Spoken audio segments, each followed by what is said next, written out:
Finite State Automata atau FSA adalah model komputasi yang digunakan untuk merepresentasikan dan mengenali pola dalam suatu sistem. Ini digunakan dalam berbagai bidang seperti pemrosesan bahasa alami, kompilasi, dan pengenalan pola. Terdiri dari sejumlah keadaan atau state dan transisi antar keadaan tersebut. FSA adalah model matematika yang digunakan untuk menangani sistem dengan jumlah keadaan terbatas.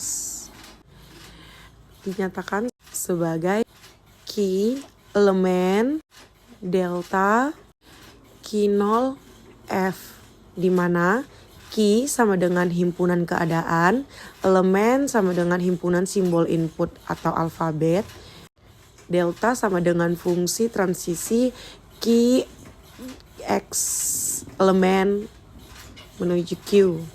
Nah, Q0 sama dengan keadaan awal, F ialah himpunan keadaan akhir. Selanjutnya jenis FSA yang pertama itu ada Deterministic Finite Automata atau DFA. Setiap input memiliki transisi unik ke keadaan berikutnya. Contohnya pendeteksian pola tetap dalam teks. Yang jenis yang kedua itu yang pertama non-deterministic finite automata atau NFA bisa memiliki beberapa transisi untuk input yang sama, lebih fleksibel tetapi dapat dikonversi ke DFA. Selanjutnya contoh DFA. Nah, misalkan kita ingin mengenali string yang hanya mengandung A dan B serta selalu berakhir dengan A. Diagram transisi DFA-nya ialah key sama dengan key 0, key 1, elemen sama dengan A, B, delta key 0, A menjadi key 1, delta key 0, B menjadi key 0, delta key 1, A menjadi key 1, delta key 1, B menjadi key 0. Nah, key 0 sama dengan key 0 keadaan awal. F sama dengan key 1 keadaan akhir. Contoh NFA. Misalkan kita ingin mengenali string yang mengandung AB di mana saja.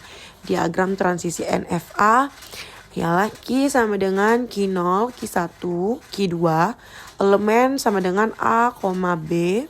Sedangkan delta key 0, A menjadi key 0, key 1. Delta key 1, B menjadi key 2. Delta key 2, A menjadi key 2.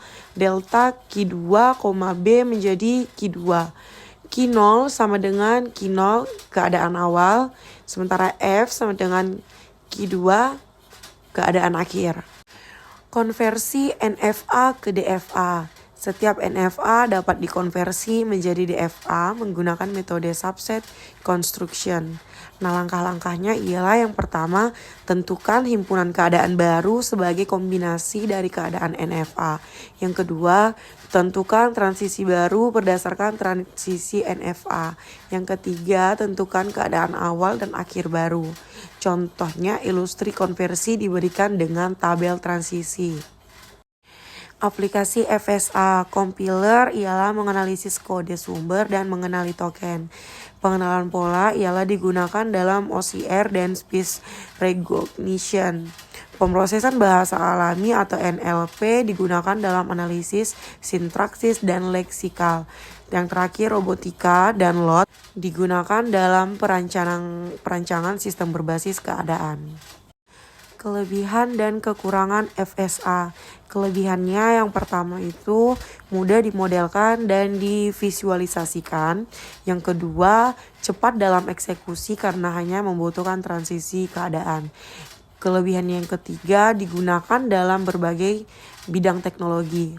Nah, kekurangan FSA itu yang pertama, terbatas pada permasalahan yang dapat direpresentasikan dengan jumlah keadaan terbatas. Kekurangan yang kedua, DFA bisa menjadi sangat besar jika jumlah keadaan meningkat. Yang ketiga, tidak dapat menangani bahasa yang dimiliki rekursi tanpa batas atau tidak sekuat mesin Turing.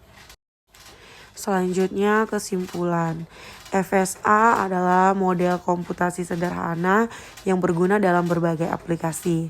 Terdiri dari DFA dan NFA yang dapat dikonversi satu sama lain. Digunakan dalam bidang komputasi formal, NLP, kompilasi, dan lainnya.